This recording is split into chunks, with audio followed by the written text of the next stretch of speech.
श्री रामचंद्र कृपाल भजु मन हरण भव भय दारुणम नव कंज लोचन कंज मुख कर कंज पद कंजारूढ़म। जय राम श्री राम। नमस्कार दोस्तों, मैं हूं ममता तिवारी और आप सभी का स्वागत करती हूं मेरे चैनल ममताज वे में।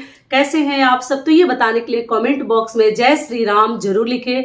तो चलिए दोस्तों, आज हम इस वीडियो में जानेंगे आप लोगों के कई ऐसे महत्वपूर्ण सवाल आए हैं। जैसे कि मैं पूजा विधि करके दिखा चुकी हूँ, उसी वीडियो में आप लोग के बहुत सारे कमेंट्स आए हैं कि जैसे दीदी पूजा हम कब करें, भगवान जी का सुबह करें या शाम को करें, अक्षत जो अयोध्या से आया है उस अक्षत का हमें क्या करनी चाहिए, व्रत रख के फास्ट रख के हमें पूजा करनी चाहिए या 5 दिन हुआ है तो पूजा करें या ना करें, और चौकी स्थापित करके अगर पूजा करते हैं तो चौकी हमें कब हटानी चाहिए। तमाम ऐसे बहुत सारे आप लोगों के महत्वपूर्ण प्रश्न आए हैं। सभी प्रश्नों के उत्तर आज हम इस वीडियो में जानेंगे, तो अंत तक वीडियो को ध्यान से सुन लीजिएगा और देख लीजिएगा कि किसी भी प्रकार का संदेह और डाउट आपके मन में ना रह जाए। तो चलिए वीडियो को शुरू करते हैं। इससे पहले दोस्तों, अगर आपको मेरा वीडियो पसंद आता है तो प्लीज आप मेरे चैनल को सब्सक्राइब कर दीजिएगा, पहली बार आए हैं तो, और वीडियो को लाइक कर दीजिएगा, क्योंकि आपके एक लाइक से हमें बहुत अधिक हिम्मत और प्रेरणा मिलती है, तो जरूर कर दीजिएगा। तो चलिए आगे बात कर लेते हैं। तो सबसे पहले दोस्तों आपको बता दूं, 22 जनवरी का दिन जो स्वर्ण अक्षरों से इतिहास में लिखा जाएगा, कितना महत्वपूर्ण दिन है।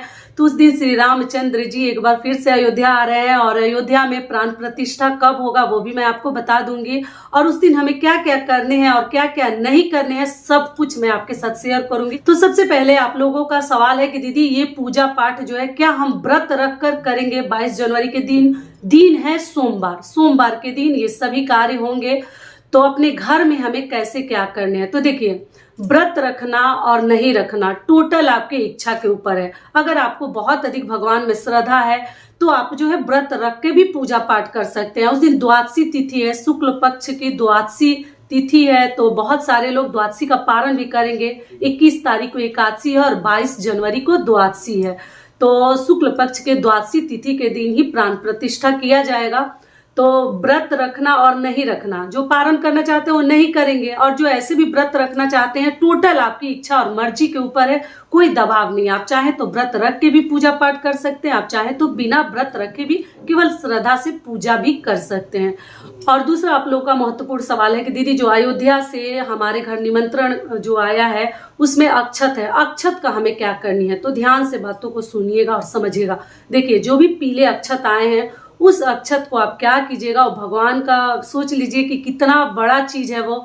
आप चाहे तो उस अक्षत को पहले तो एकदम जतन से रखिएगा, ठीक है। लाल या पीला कपड़ा, जो भी आपके घर में कोई भी कपड़ा देख लीजिए, रेशमी वस्त्र हो तो और भी अच्छा है, और रख कर आपको किसी भी शुभ कार्य के लिए, अगर आप अपने घर से निकल रहे हैं परीक्षा देने के लिए, या मान लीजिए संतान प्राप्ति के लिए कहीं कुछ दिखाने जा रहे हैं, या कुछ और भी कार्य हो, शादी विवाह के लिए जा रहे हैं, तो पहले तो शुभ जगहों पर उस शुभ अक्षत को आपको लेकर जानी है, ठीक है। पीला या लाल कपड़े में बांध कर रख लीजिएगा, और भगवान का मतलब बहुत बड़ा आशीर्वाद हमारे साथ वो है, ठीक है। उसको बहुत ही ज्यादा संभाल कर हमें रखनी है।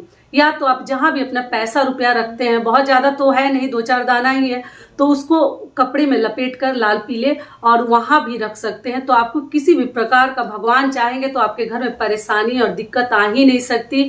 और प्रभु श्री राम का हाथ जिसके भी ऊपर होगा तो उनके यहाँ तो मुझे नहीं लगता कि कोई कष्ट और परेशानी मतलब आपको छू सकती है। तो ये कार्य आपको करनी है अक्षत का। या आप लोग चाहे तो अक्षत को जब खीर बनाते हैं तो उसमें 2-4 दाना डाल दीजिएगा, और वो खीर प्रसाद के रूप में भी आप लोग ग्रहण कर सकते हैं, क्योंकि शुभ का अक्षत है।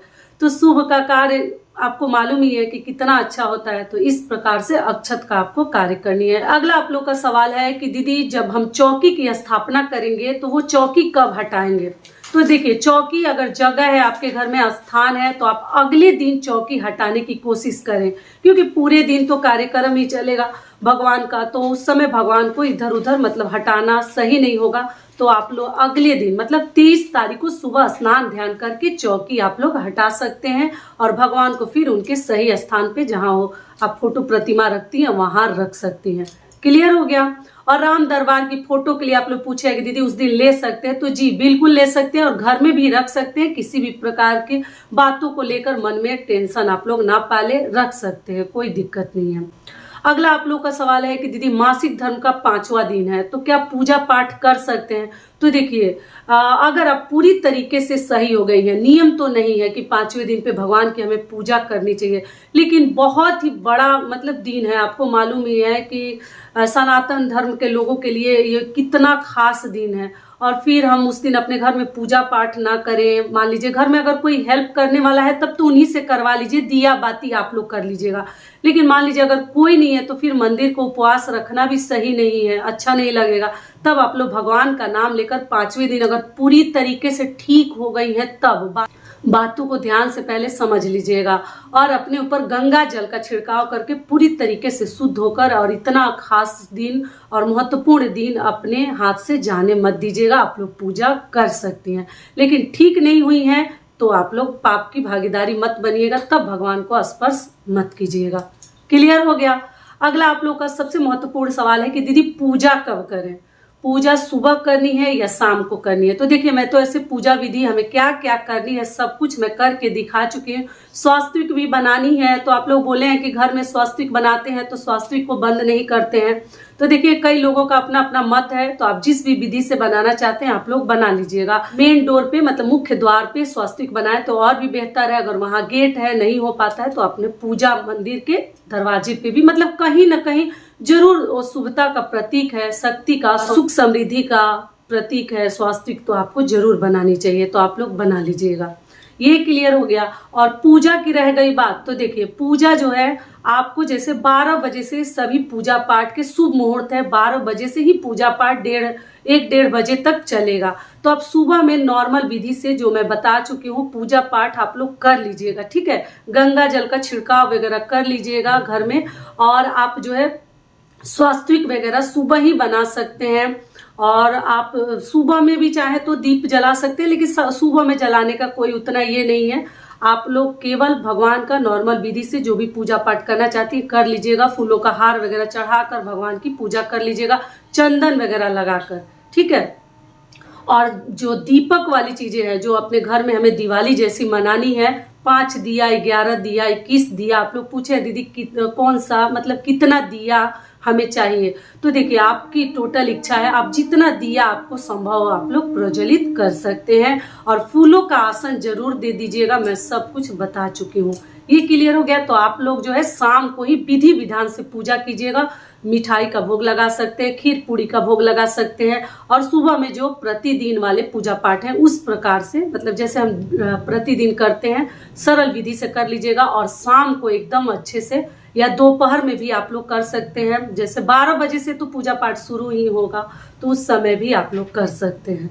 लेकिन सुबह से मंदिर को ऐसे नहीं रखनी है, बासी नहीं रखनी है, अच्छे से पोंछ के गंगा जल का छिड़काव करके भगवान के फोटो प्रतिमा को पोंछ के, मूर्ति है तो आप स्नान ध्यान करवा दीजिए और कलावा वगैरह चढ़ाकर समर्पित करके हम भगवान की पूजा करेंगे।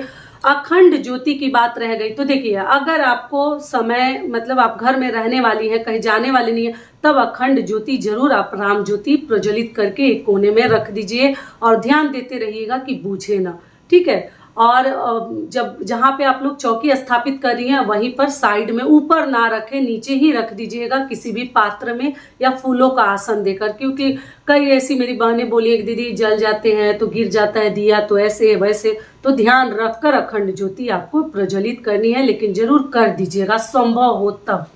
ये क्लियर हो गया। आप लोगों का महत्वपूर्ण सवाल है दीदी कौन सा मंत्र उस दिन बोलेंगे, तो देखिए हनुमान चालीसा का पाठ कर सकते हैं, सुंदरकांड का पाठ कर सकते हैं, रामायण पढ़ सकते हैं, राम स्तोत्र का पाठ कर सकते हैं, जो भी जितना संभव हो आप लोग कर सकते हैं। और रह गई मंत्र की बात, तो मंत्र में आप लोग ये भी बोल सकते हैं, श्री रामचंद्र कृपाल भजु मन हरण भव भय दारुणम, तो इसको भी आप लोग बार बार बोल सकते हैं। 108 बार भी मंत्र आप लोग बोल सकते हैं, या श्री रामचंद्र की जय भी बोल सकते हैं। मंत्र के रूप में आप लोग बोल सकते हैं श्री रामचंद्र की जय 108 बार। अगर माला आपके पास है तो आप लोग मंत्र का जाप कर सकते हैं, या श्री रामचंद्र कृपाल भजुमन, ये भी मंत्र आप लोग बोल सकते हैं।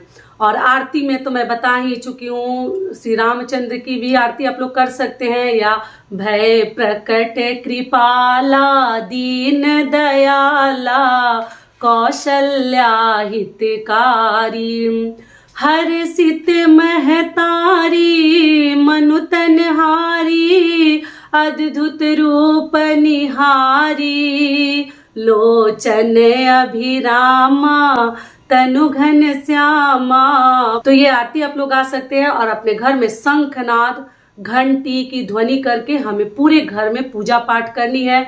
फिर कई ऐसे लोगों का सवाल है कि दीदी शाम को हम लोग घंटी नहीं बजाते हैं, तो ऐसा कुछ नहीं है, शाम को हमें घंटी जरूर बजानी चाहिए। उससे माता लक्ष्मी का आशीर्वाद हमें प्राप्त होता है और हमारे घर में उनका आगमन होता है। तो ऐसी गलती कभी ना करें, शाम को हमें घंटी की ध्वनि जरूर करनी चाहिए। आप लोग जरूर कीजिएगा, ये गलती नहीं करनी चाहिए। लेकिन हर घर की देखिए मान्यताएं अलग है, तो आप अपने घर के नियम भी देखते रहिएगा। लेकिन शाम को आप घंटी की ध्वनि कर सकते हैं। पूरे घर में उजाला हमें करनी है। दीपक वगैरह शाम को ही, मतलब जैसे सूर्यास्त होता है उसी समय हमें फूलों का आसन देकर दीपक जलानी है। ठीक है, पुराना दिया का इस्तेमाल मत कीजिएगा। वस्त्र आप लोग पूछे दीदी किस रंग का वस्त्र पहनेंगे, तो देखिए भगवान का तो आपको मालूम है कि लाल पीला शुभ मतलब समय पे हमें पहननी चाहिए। तो आप लाल भी पहन सकते हैं, पीला भी पहन सकते हैं और नारंगी भी पहन सकते हैं। टोटल आपकी इच्छा है, कलरफुल ही पहने तो ज्यादा बेहतर है। और अगला आप लोग का सवाल है दीदी स्वास्तिक बनाकर क्या हमें छोड़ देनी है या मतलब अगले दिन मिटा देनी है। तो जी नहीं, आप खुद से मत मिटाइएगा, वो धीरे धीरे अपने आप ही साफ हो जाता है। कभी भी बनाकर हमें मिटानी नहीं चाहिए, वो तो बच्चे छू के इधर उधर हम ही से स्पर्श होके मिट जाता है। तो इस प्रकार से आपको साफ नहीं करनी है। सारी बातें क्लियर हो गई। ये वीडियो मेरा यही तक का था। फिर मिलती हूँ एक नए वीडियो में, तब तक के लिए नमस्कार। स्वस्थ रहिए, सुरक्षित रहिए और जहाँ कहीं भी रहिए खूब खुश रहिए। और वीडियो पसंद आता है तो चैनल को पक्का सब्सक्राइब कर दीजिएगा और वीडियो को लाइक कर दीजिएगा। धन्यवाद। एक बार प्रेम से बोलिए श्री रामचंद्र की जय।